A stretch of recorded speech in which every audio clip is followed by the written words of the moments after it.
Welcome back to Razmafsar TV. One of my followers with interesting name, Jorge Mastival, asked me to do uh, this video, this podcast, which I did in Persian, to do it as well in English. So he asked me if I could do it in English or German. So um, I could do both, but I decided to do it in English because of exposure. First of all, I would like to tell every member of my channel, if you need any one of those podcasts which is in Persian, just go to there and write a comment, make a comment, and ask me specifically to make a podcast in English as well. The reason is, after doing research for years, as you know, I write and speak in 5 different languages, and I have published in 5 different languages, but most of the videos on this channel are in English, followed by Spanish, and then followed by German. There's some Persian and some French as well. So I decided to make many videos in Persian, in Farsi, for all Iranians in Iran and outside Iran, and also for all Persian speakers in Afghanistan and in Tajikistan, and also everyone who speaks Persian, because not everyone speaks English. That was the reason. But now I'm going to talk about these swords, and this idea. What I'm going to do is going to be about Iranian swords. These are bronze swords. I'm not talking about iron swords, and which are made of copper alloy. Specifically, I say copper alloy and not bronze. They're bronze swords because copper alloy, if you have copper, swords started with copper, then once you make an alloy, arsenic, tin, or both of them, or many other elements, you can make an alloy because, as you know, bronze is an alloy. That's the first thing. So scientifically, nowadays we call it copper alloy, although if you call it bronze, it's not wrong. Just saying that. And then I'm going to discuss that they're from most of them, or all of them you see here are from Iran Bastan Museum or National Museum of Iran in Tehran, which is a very prestigious museum. I was privileged to go and inspect all of them. All these artifacts you see, one by one, measure them, analyze them, and publish them in my book, Arms and Armor from Iran. In case you want to buy this book, please go to the description of this channel and you can buy this or other books of mine. So let me start. To begin with, bronze swords in Iran, like many other cultures, started in a way, or copper alloy swords, this one is from Luristan 1000 BCE, started that they cast bronze, and in contrast to what many people think, bronze cuts very well. The problem of bronze, when I'm not talking about copper, bronze, because then when you have tin or arsenic or other elements add to it, it gets harder. The problem of bronze is not that it doesn't get sharp. It does. One of the problems is that it loses its keen edge much faster compared to steel. For that reason, you see in Luristan or Marlik in northern Iran, in Amlash, next to many bronze swords which were buried with warriors, you see a sharpening tool or sharpening stone.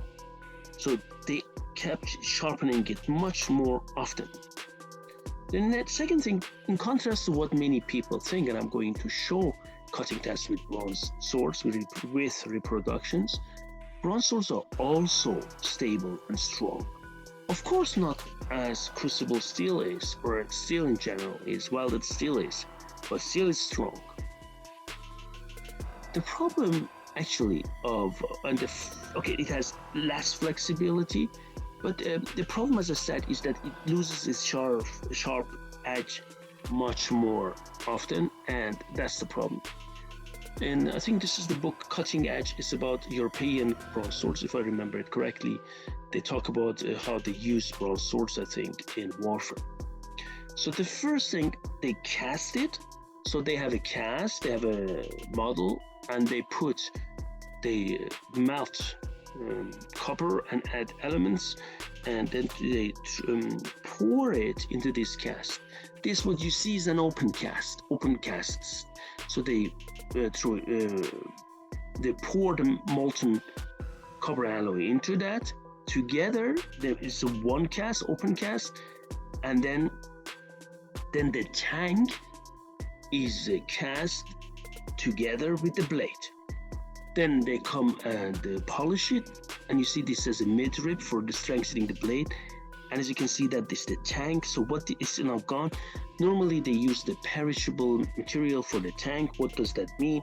Meaning that they used wood. So if it's not, sometimes they're fossilized, you can still find them.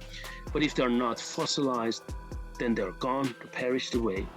And also they use sometimes some type of stone like limestone or other stones, sometimes even ivory and horn. So you see that, let's say handle snaps which come here, it comes like here, imagine, or like here, imagine, and now this is flattened, hammered and flattened, so to keep the handle material in place. For exact dimensions of this sort, please go to my book, Arms and Armor from Iran. There you can find it, and you can find more information about this. Here you can have more details on it. You see that the level of oxidization here, this is the brownish one, and look at this yellowish one and this greenish one.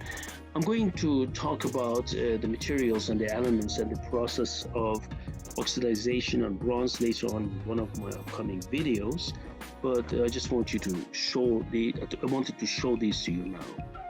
This is also the blade of it, as you can see it here. We go to the next example. The next example is also from Luristan, is southwestern of Iran, 1000 BC before Christ, right? For Common Era, if you want to say, right before Common Era. The total length of it is 44.5 centimeters, and this has a very strong raised midrib for strengthening the blade. And as you can see, it was also cast in one piece in open cast, right? And as you can see here, the tank is here. There it's also hammered with the material, and then it has a base. The base looks like an arrow. Do you see that? Here it becomes more clear. This is hammered, right? And one more thing I would like to say, bronze blades are case hardened. It means the edges are hammered, right? So we have some cases of even bronze swords from China where you can find more tin in the edges compared to the body. You see, what does it remind you of? It is like later in those cultures in China, while they're still sandwiching the blade. So it's very interesting to use the cast-on method of the edge on the core, which had less tin to make it harder. The edges make it harder, and at the same time to keep the body more flexible. So what we are going to do, we are going to test some of the swords in Iran in museums, because I have been working to the National Museum to see this. I will let you know in due time. Here you see also there is a inlaid circle here as a decoration. You see, I mentioned it to you that this one has a very, very strong raised midrib, and this one is a wide raised midrib. Then we can go to the next one, Luristan. This one is magnificent. This is the next step of development in weapon making in Iran. You see that here the tank, okay, you have a slab, right, which goes into the tank, right? But now they realized, why not make it thicker, like this? And we can put the slabs inside. I will show it later on to you. Some of them, the remnants of the slab. So they put this, made of horn, made of wood, ivory, whatever, they push inside. What is the good thing? You know that those of you who practice swordsmanship know. The problem is, let me just get this one because it's more, I can show it more. If I accidentally hit the sword here, on its flat or defend with it, and lots of stress is put, it could bend at this stage, at this place, or even break. It could. I'm not saying it does, but it could. But here, once you have such a thick handle, which is integral part, the tank was also integral part, but it was too thin. But now here, they make it in one open cast method, and this is a development, so when you use it, it is going to be much stronger upon use or usage. This is in cuneiform, Babylonian cuneiform, and says it belongs to Nabu, the king of Kubati, the king of Babylon, king of Sumer and Akkad.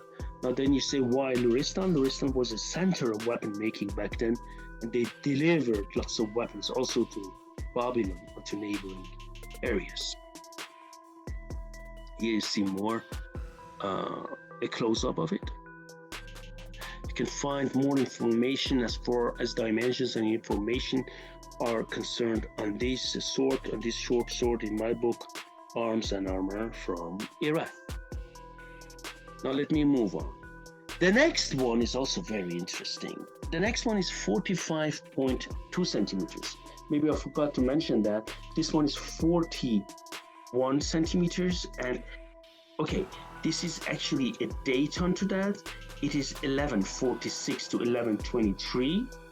Sorry, it was not specific because up there it says Luristan 1000 BCE, but this dagger is 1146 to 1123, specifically dated.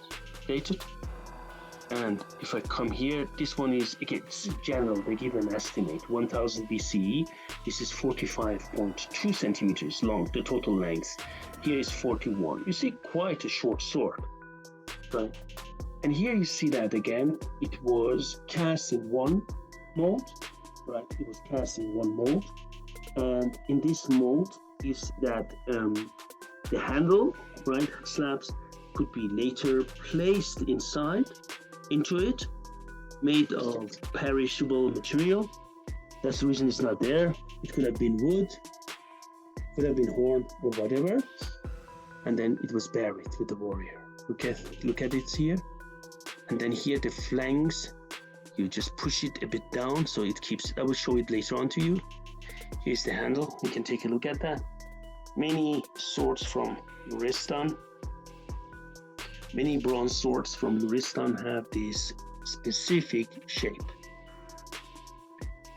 And here you can see how the blade tapers towards its point.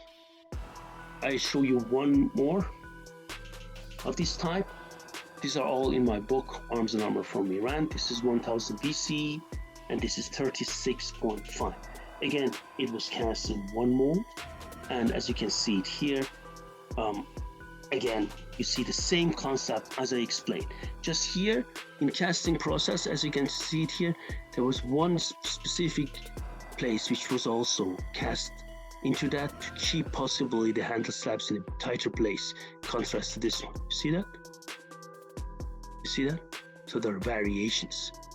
The blade tapers as well. The oxidization here, see it as well.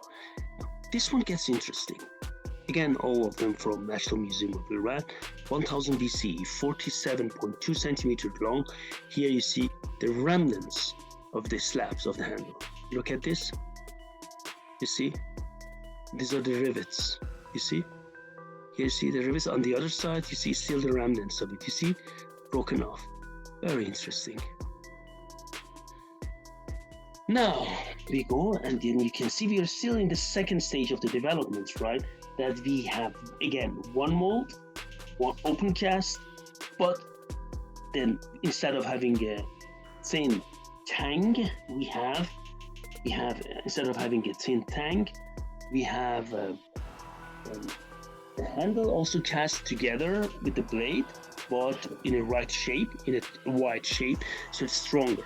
Here you see part of the slab is there. You see that? Here you see that. You see that it's still there, and then it's bent over so to keep the rest of it. The rest of it is broken. You see that? Here is not there. And look at this. Here you can see clearly remnants. This is also from National Museum of Iran.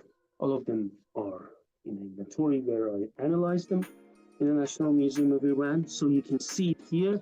The remnants are there, and you can clearly see what I mentioned before. It's a joy to have them in your hands when you analyze them. And here on this side, we call them later on in swords and in cards or in pishkhabs ahanak, right? Okay, back then we don't know what they called them in Iran. But on this side, you see again, similar to the tradition of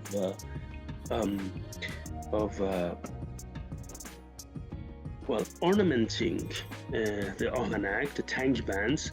Here they're also ornamented. See that? This is ornamented in geometric design. Now let's go and see that. Please take a look at this one.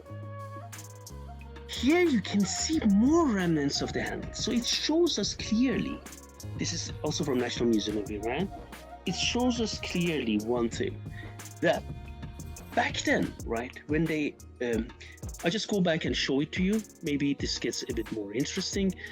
Let me just get this one. You see, we might have thought it's only inside, but it has an ear, like a yatagan. Actually, there are some theories that Ottoman yatagans were inspired by Luristan.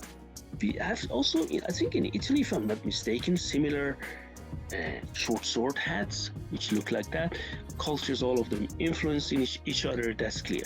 But that's for me, I mean, this part is broken. As you can see, this part is there because we have flanks which kept them, but the ear, the hat, the pommel of it is intact, and this is very, very interesting. Now, we come to the third stage of development.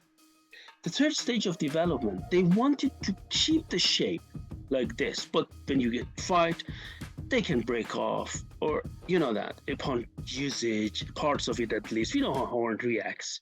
So they came up with the idea, why not make everything out of copper alloy or bronze? But to do this, they needed, first of all, what they did, they used cast-on method. Cast-on method is what?